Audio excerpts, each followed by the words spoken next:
Okay, so continuing on with our theory, and we're going to be talking about a few theories today. Part 2B is two different theories, occupational adaptation and something called CMOP-E. So we'll go into both of those. Our first, occupational adaptation, is also referred to as OA. It was developed in the US again, so it's Western in nature, by Kaye and Schultz in the early 1990s. So it's not a very old, theory, or actually it's a model. So it focuses on integrating occupation and adaptation. No big surprise, thus the name, right? So occupational adaptation is process-based. We go through occupational adaptation. It doesn't just hit us in the face and there it is. It also is non-hierarchical. So what that means is that there's not like a set system of what happens when, and we go up to a pinnacle and then we're there. And it's also non-stage specific. So people can move through various different stages of occupational adaptation, and they can kind of hit this and then hit that and then hit that, and go back over here. So the framework emphasizes a client's experience of themselves in relevant occupational contexts. So let's look a little bit more at that.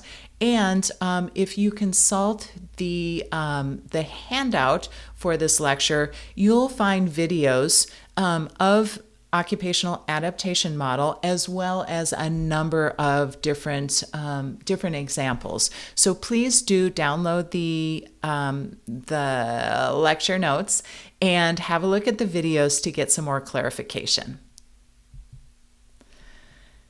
Okay, so this is a model of occupational adaptation, and again, a visual model. I do well with visuals, maybe you do too. And you can see that there's three different aspects. There's the person, interaction, and the occupational environment. So when you think about it, it's kind of like PEO. It's kind of a little bit like MOHO, and not surprising because we're OTs, right? So we're taking the same aspects of human experience and examining them. Within OA, they believe that there is this desire to master skills or to master different tasks or occupations. And we're challenged by these occupations to start with, and that sort of feeds into what we do about it. So we act on these occupational challenges. There's certain role expectations, so certain ways in which we're expected to behave. The environment comes into it and impacts us. And then at some point, we make an adaptive response. So what is an adaptive response? An adaptive response is when we, in response to a challenge and the environment and who we are as people and what skill set we have, we change our way of being, or our skill level, or our perspective. A lot of different things can change to better be in line with what the challenge is, right? So it's a way of describing growth, yeah? And then we have this adaptive response, and then we have an occupational response. So we take the change that we've experienced. We've been pushed to this change through the challenge. We make the change, and then we change in terms of how we're approaching or what we're doing with the desired occupation. There's feedback that we incorporate into it. And again, we incorporate the environment and all of those different types of demands that the environment places on us. And we assess the outcome, we went through this process, right? And we made a change, And now we're like, okay, is this what needs to happen, or do I need to do more? So that's kind of generally in a nutshell what occupational adaptation is about, is looking at the process that I just described. Whew, it's a lot. It's thick and heavy. So if you're like, what? Don't worry about it. We're going to revisit it. All right, so there are some assumptions in OA, and here they are. I'll read them to you. You can read them yourself if you like. Occupation provides the means by which human beings adapt to changing needs and conditions. So adaptation.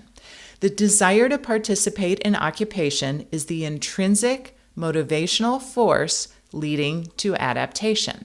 So we have this drive to perform. It's motivating. It's from within us, right? It's not a case of a behavioral frame of reference where somebody is saying, I will reward you if you do what I want you to do, right? Or I will punish you if you don't do what I want you to do.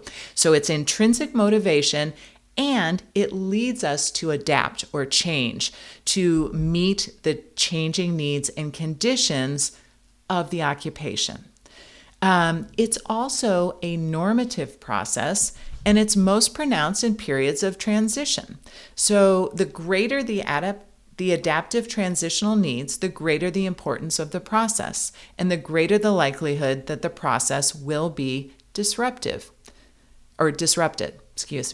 So what does all of this mean? Well, when we're in periods of transition, AKA youth is in a lot of periods of transition, right? Adaptation comes into the picture a lot more. The greater the need to transition, the greater the importance of this process of being motivated, moving towards what you want, and discovering that you need to change something in order to master a skill, in participate in an occupation, etc. And the greater the likelihood that the process will be disrupted. So remember that we really like to be in roles, habits, and routines. We like to have things easy and kind of be moving along, right? But when we're in a period of transition, things are changing. So we can't just stick in this sort of automatic period. We're actually on our growing edge, if you will. All right, that was a lot of talking from me. Other assumptions. When we're faced with an occupational challenge, it's common to respond by using existing strategies, whether or not they're appropriate, right? So if I have a schema in my brain that tells me how to act when I come to a hard geometry problem, right? I'm going to do the same thing first. I'm going to attack that problem in the exact same way that I attacked it every other time, even though it's hard and it may not be appropriate to the task, right? So I use the strategies for geometry. They work. Now I'm in algebra and I'm using the same strategies, but they're not working. But I'm using them because it's what I know. And so part of this occupational adaptation is figuring out, my strategies are not working. I need to change them up. Only when strategies fail to produce mastery outcomes do modified or new strategies or modes develop. So it's like, I can't tell you that's not going to work and really, truly have you believe it. You need to try it for yourself and realize, that's not going to work. And so then you're very motivated to change it up. Again, that word motivation, right? Okay, so there's a number of elements in OA. The person desires mastery, and again, that's what's driving it. It's that motivation. The occupational environment calls for an occupational response, so we need some challenge, and that's what on our visual model they were like, hey, there's got to be a challenge here, otherwise we're not going to do this. And finally, the interaction of the person and the environment either fosters or prohibits this adaptation. So if the environment is oppressive, it may keep the adaptation from happening. If the environment is a positive one, it may actually enhance the ability to adapt. And finally, here's an example. When faced with novel occupational challenges, it's necessary to develop new approaches to meet these challenges. So we have our little cartoon guy who is pushing and pushing and pushing on a door that says pull, right? So until he realizes that pushing is not going to open the door and looks up and sees that it says pull, or just blindly stumbles into trial and error problem solving, he's not going to adapt. In other words, try another strategy that will enable him to master this task, which is opening the door to get into the school for the gifted. Hopefully that gives you some insight, and we'll be, again, applying it to our work with youth and getting some examples of how it works as we explore various conditions and occupations for youth. All right, our third model is the Canadian model of occupational performance and engagement. It used to be just the CMOP, and the Canadians added on the E. The Canadian Association of Occupational Therapists developed it, and basically it's what I have to say about it is that an optimal fit of the activity or occupation, right, using those terms interchangeably, and environment to a person's goals, interests, and skills can lead to optimal participation in health. Okay, I totally screwed that up. Let me try it again. An optimal fit of the activity and environment to a person's goals, interests, and skills can lead to optimal participation and health. Kind of a no-brainer in a little way, right? So it makes logical sense that if the activity, the environment, and a person's goals and interests and skills all align, they're going to be able to participate at their highest level, and it's going to contribute to their health and well-being. Again, we have some tenets that go with CMOP-E. The first is occupational performance focus, so the outcome of the interplay between the person, occupation, and environment, which I was just saying on the last slide. Also, there's associated theories with this one: humanistic, developmental, and learning theories, and environmental theories.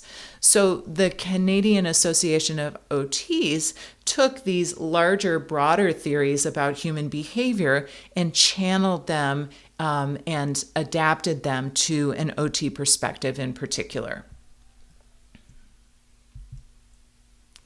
Here is a visual model of the CMOP-E.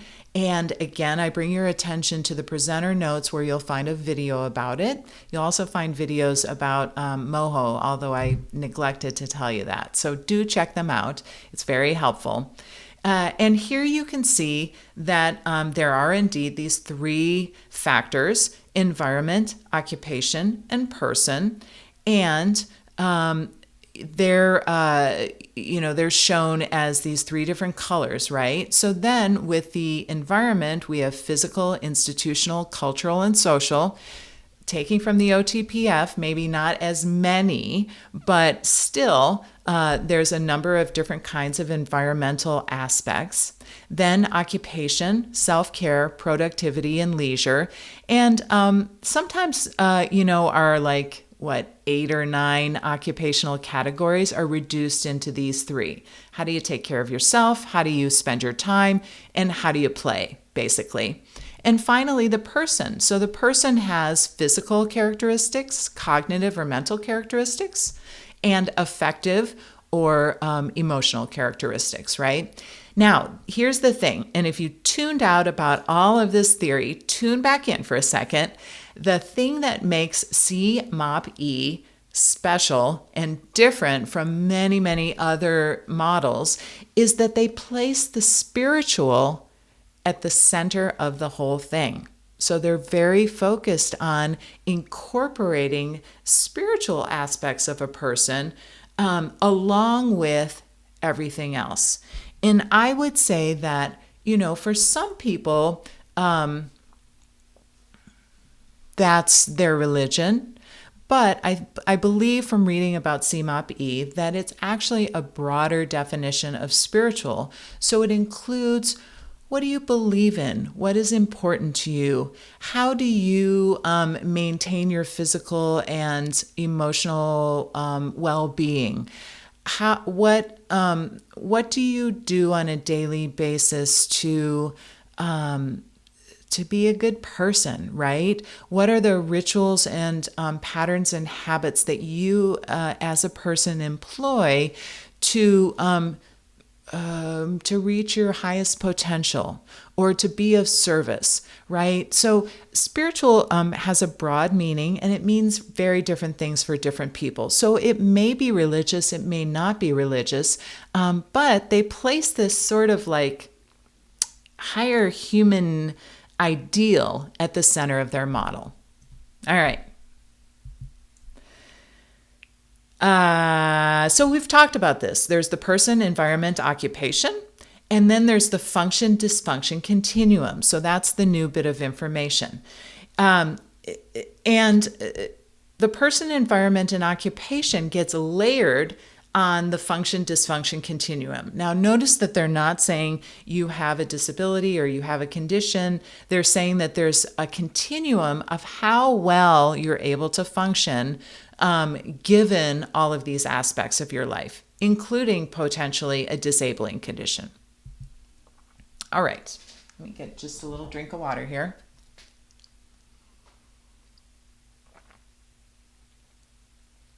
I've walked you through a bunch of this already with our visual model, but just to reiterate, the person has cognitive, affective, and physical components, and the therapist has to understand the client's spirituality to facilitate an engagement in occupations. So you might even think that's what makes people tick, or that's what motivates people, right? So again, emphasizing spirituality. Okay, then the environment, and we talked about this. It influences the person and their occupation, and there's a number of different types of environmental influences. Now, if I was you, I would also consider the additional types of environment that are noted in the OTPF, right? So this was originated, not so long ago, but not as recently as the OTPF-4, for example. The third aspect is occupation. And again, it links the person with their environment. The person interacts with their environment through participation in occupation and these three areas. Then there's the function dysfunction continuum. So there's they look at it as outcomes of limitations, right? So if the limitation is within the person, in other words, I have COPD, I'm going to have decreased physical performance, right? Because my lung capacity is decreased. An unsupported environment results in decreased performance and engagement. Yeah. So if I'm somewhere where I don't feel supported, either physically, psychologically, emotionally, not only is my performance going to decrease, but my motivation or my engagement is also going to decrease, right? And then the third is limited occupational opportunities. So this kind of brings in occupational justice a bit, right? So if I don't have any opportunity to participate, I'm not going to engage. So that's what this function dysfunction continuum is talking about.